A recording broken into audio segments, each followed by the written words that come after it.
Hey guys, it's Yuta. So, this is what happened. In 2020, we had so many Japanese reaction videos, which I totally didn't make. There were so many, it was as though they were One Piece episodes. And Trash Taste, which is a podcast of 3 anime YouTubers, they criticized these videos. Japanese person reacts to every Chris Abroad video. And I'm Yeah. like, I don't care. That is not impressive that a Japanese person watches. The recent one... Japanese person react to Filthy Frank is like way too many. Oh, yeah. There's so many. It's like, this should not be necessary. Like, it's just a Japanese dude. It's like, also, it's like, who cares?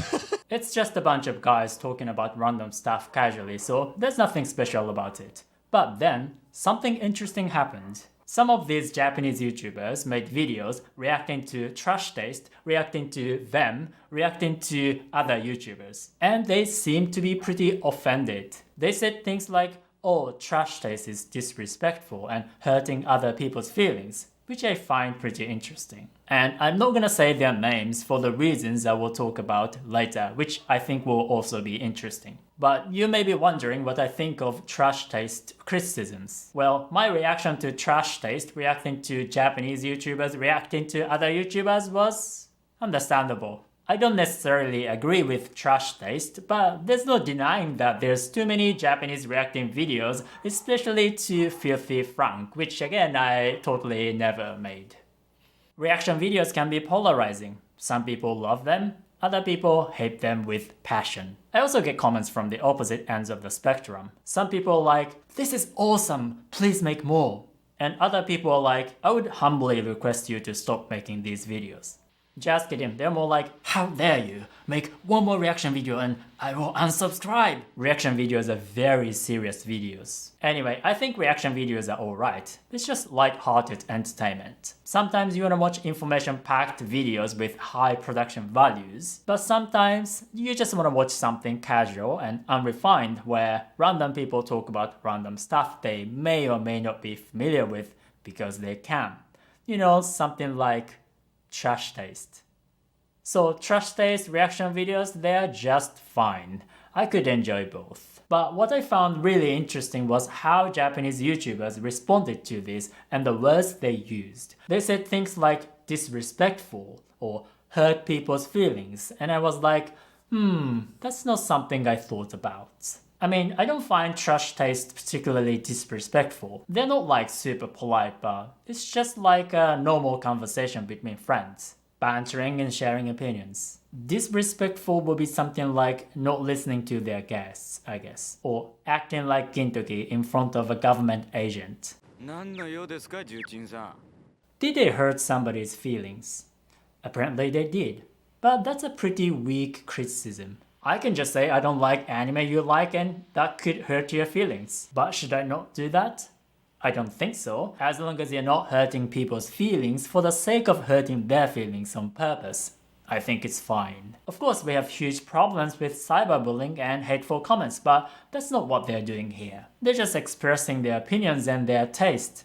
Trash taste, that is. It's healthy that people have different preferences, and it's healthy that we can disagree with each other. Having said that, these Japanese responses remind me of how Japanese people are on social media. For example, among Japanese-speaking Japanese YouTubers, I feel like there's a kind of Japanese hierarchy. If you are a new YouTuber in Japan, I feel like you need to pay extra respect to well-established YouTubers, because they are kind of your senpai. And I've seen Japanese YouTubers acted that way. That's basically how things are in Japanese organizations like schools and companies. If you are new, you have to pay extra respect to your senpai, even though you might actually be more competent. In some cases, you have to act like they are more competent, and this kind of thing happens a lot in Japan. But I haven't seen English-speaking YouTubers acting that way because different countries have different social structures. Of course, they can be respectful, but not in a, oh, you're my senpai, so I have to not express myself freely and let you express yourself. Not in that kind of way. The thing is, the ways Japanese people behave on social media can be quite different. If they want to share your posts or links on Facebook,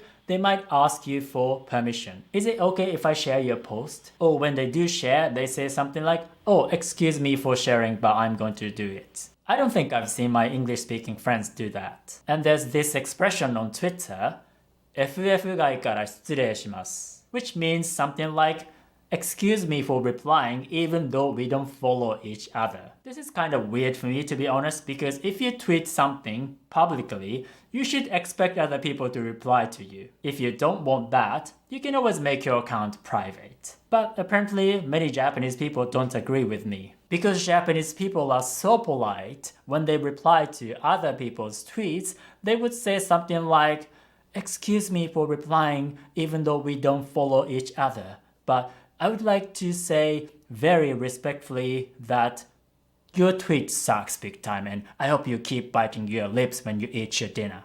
But seriously, not all Japanese people are polite. We have plenty of people who write hateful comments on social media just like any other countries. It's not like everybody in Japan is a saint. But I think you can see that if you want to communicate with Japanese people effectively, you need to learn Japanese ways of doing things. But these Japanese mindsets are not always easy to translate. So if you want to learn Japanese with me, I can teach you the kind of Japanese that real-life Japanese people today actually speak. So click the link in the description and subscribe. Now, let's talk about why I didn't mention the names of the Japanese YouTubers in question. It's because I know some of them personally and I asked them how they would feel if I quoted their videos here. And they didn't like the idea.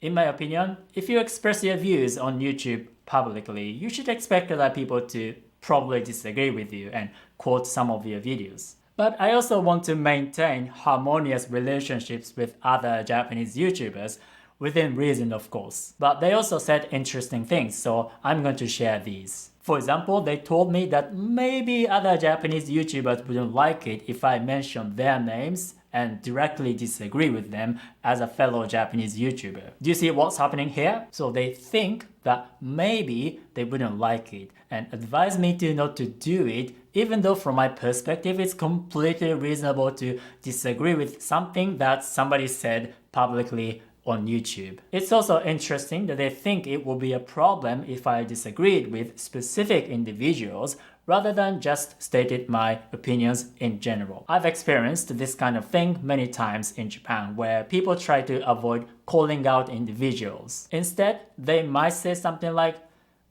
I feel like some people have this opinion and I don't necessarily think that way. So they often avoid calling out individuals, which you can maybe call collectivist. But don't get me wrong, not everybody is like that in Japan, and I've met plenty of Japanese people who have no problem with disagreeing with people on an individual basis. Another interesting thing is that they brought up the fact that I'm also a Japanese YouTuber. Japanese people often have kind of a sense of unity. They often make a strong distinction between people who are in their group and outside their group. And they may think like, oh, we are in the same group, so we shouldn't criticize each other openly. And I've come across these types of mindsets quite often among Japanese people, but not necessarily with other people. So I think these are somewhat Japanese ways of thinking. Now, if these things were the only things that they told me, I could have just go ahead and totally quote their videos. But they also told me that they're getting a lot of hateful comments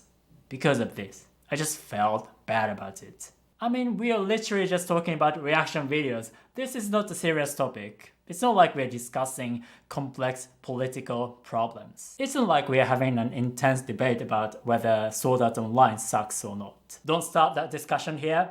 Let's focus. And if you consider these things, it kind of makes sense that some Japanese YouTubers were offended by trash taste, even though they actually called out trash taste very directly and totally disagreed with them. You can possibly call that hypocrisy, but I think what happens is they basically don't think that trash taste is in the same ethnic group as them, which is Japanese. But that doesn't necessarily reflect their actual nationalities or ethnicities, because I believe Joe is also Japanese. It's more like how they come across subjectively. But that's just my guess because I'm not the one who's offended. It's just a theory. A Japanese theory. I kind of see myself as part of the English-speaking YouTube community, so I don't subscribe to this divide between Japanese YouTubers and foreigner-ish YouTubers or whatever. But I'm also Japanese, so I try to conform to the Japanese ways around other Japanese people, within reason, of course. But I don't think Japanese YouTubers should expect English-speaking YouTubers to conform to the Japanese ways, just like you shouldn't expect Japanese people to conform to your ways when you come to Japan. Actually, as a Japanese person who makes videos in English, I think it will be reasonable for us to kind of conform to the YouTube culture of the English-speaking world. And if you want to make videos in Japanese, maybe you should conform to the Japanese ways. I think it's a fair deal. And that's my reaction to the Japanese YouTubers' reaction to the trash state reactions to their reactions to other YouTubers' reactions. Did I say it? No, I think I failed. But that's just my opinion, and as you can see, my reaction to trash taste is different from some other Japanese YouTubers. We are different individuals who have different opinions and preferences. Some like it hot, some like it cold, some like anime characters that are 500 years old. Panai no! But the bottom line is, it's fine that we have different views and it's fine to express these different views. And Japanese people disagree with each other all the time. And if you speak Japanese, you have access to many interesting debates and disagreements between Japanese people. So if you want to learn Japanese with me, I will teach you the kind of Japanese that real life Japanese people today actually speak, which can be different from the kind of Japanese that textbooks teach you because it can be unnatural and old-fashioned. So click the link and subscribe to my email group, Japanese with Yuta. Alright, see you guys soon. Ciao, ciao!